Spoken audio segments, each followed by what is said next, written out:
আজ সারা রাজ্য জুড়ে ভোট হতে চলেছে।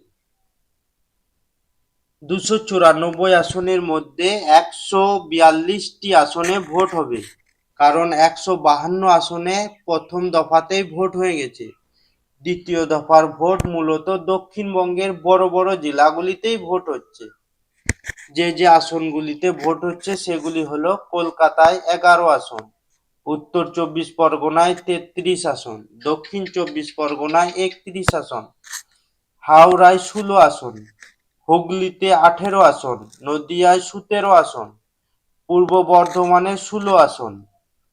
মোট 142 আসনে ভোট গ্রহণ শুরু হতে চলেছে। এগুলির মধ্যে ভবানীপুর উল্লেখযোগ্য। এই ভবানীপুরে এইবারে আমাদের মাননীয় মুখ্যমন্ত্রী মমতা ব্যানার্জি এবং বিরোধী দলনেতা শুভেন্দু অধিকারী টাফ ফাইটের মধ্যে আছে। এছাড়াও টাফ ফাইট এলাকাগুলি হলো টালিগঞ্জ, বিধাননগর, কলকাতা পোর্ট, বাজারহাট, গোপালপুর, বরানগর, সোনারপুর দক্ষিণ এবং ভাঙ্গর। প্রথম দফা নির্বাচন খুব সুষ্ঠু এবং শান্তিপূর্ণ হয়েছে। রাজ্যের মানুষ তাকিয়ে আছে দ্বিতীয় দফা ভোটের দিকে। দ্বিতীয় দফায় ভোটে কিছু আসন এমন রয়েছে যা ভোটের পুরো চিত্রই বদলে দিতে পারে।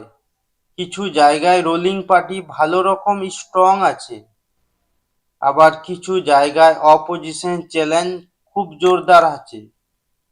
তাই এই কিছু আসনই ঠিক করে দিবে কে এগিয়ে।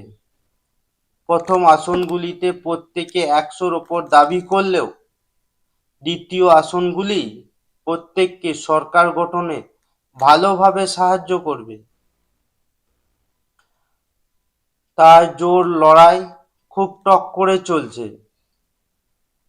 নির্বাচন কমিশন দ্বিতীয় দফাকেও শান্তিপূর্ণ করার ঘোষণা দিয়েছে। আপনার মতে প্রথম এবং দ্বিতীয় দফা মিলে কে জিতবে? কমেন্টে লিখে জানান।